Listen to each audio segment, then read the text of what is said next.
Close a door, and your dog appears on the other side as if pulled by an invisible thread. It doesn't panic. It doesn't bark. It simply waits, quiet, alert, certain that this exact spot is where it should be. Most people explain this behavior quickly: attachment, dependence, maybe even anxiety. But that explanation misses something deeper.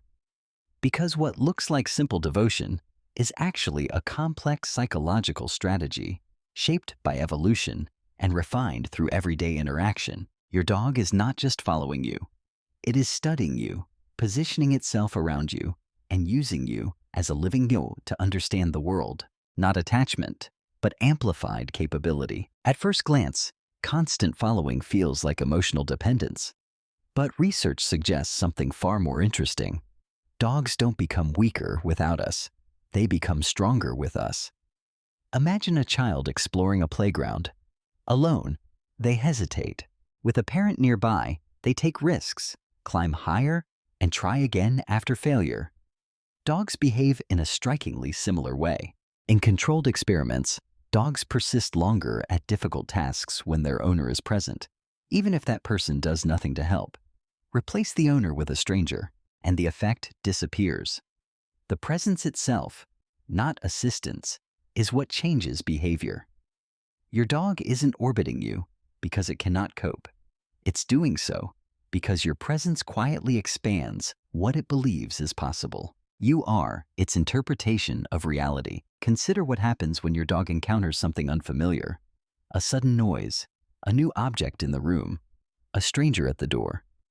Before reacting, it often looks at you, not casually but deliberately. This is known as referential looking. Your face becomes a signal. Your posture becomes a message. If you remain calm, your dog approaches. If you tense, it withdraws. In other words, your dog does not experience the world directly. It filters the world through you. A simple example: place a harmless but strange object in your home, like a moving fan covered with ribbons. Most dogs will glance at it, then immediately check their owner's reaction before deciding what to do. In that moment, your dog isn't asking, "What is that?" It's asking, "How should I feel about this?" Following as a strategy, not a habit. Once you understand this, the following behavior starts to look different. Your dog isn't wandering after you out of habit. It is maintaining access to its most important source of information. To read you, it needs to see you. To see you, it needs to stay close. What appears to be clinginess is actually a form of positioning. Your dog moves from room to room not because it needs constant reassurance, but because it is keeping the signal within range. It is, in a sense, staying connected to a live broadcast of meaning. This also explains why dogs often choose one person to follow more than others. They don't necessarily follow the person they love most. They follow the person whose actions most reliably predict something relevant: food, movement, activity, change. Learning through you in uncertainty and unfamiliar environments, this reliance becomes even more pronounced.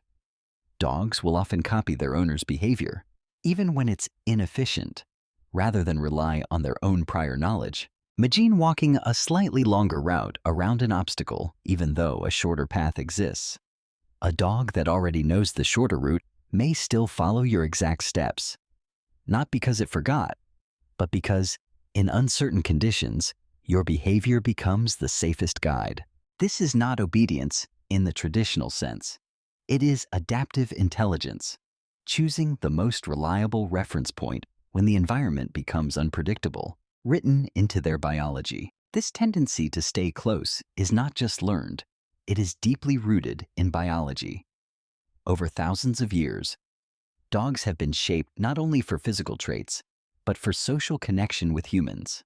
Unlike their wild ancestors, dogs evolved alongside us, developing an unusual sensitivity to human cues, eye contact, facial expressions, even subtle changes in tone. Some researchers have linked this heightened sociability to genetic variations associated with strong social bonding. In simple terms, your dog's instinct to stay near you is not a flaw or a quirk. It is a feature, one carefully reinforced through generations of living beside humans. The important distinction: following versus anxiety. Still, not all following is the same. There is a critical difference between a dog that chooses to stay near you and one that cannot tolerate being without you.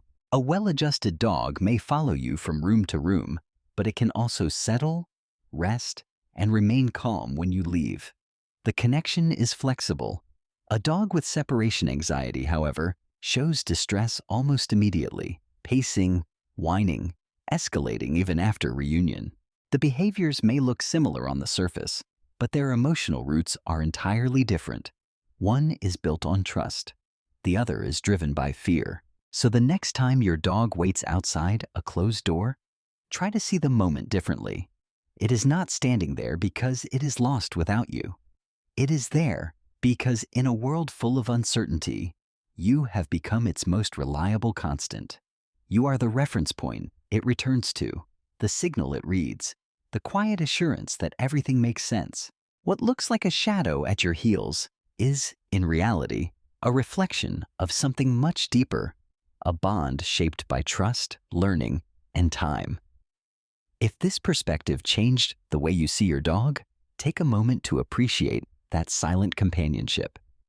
And if you enjoyed this, don't forget to like, subscribe, and share, because sometimes understanding them better helps us understand connection itself.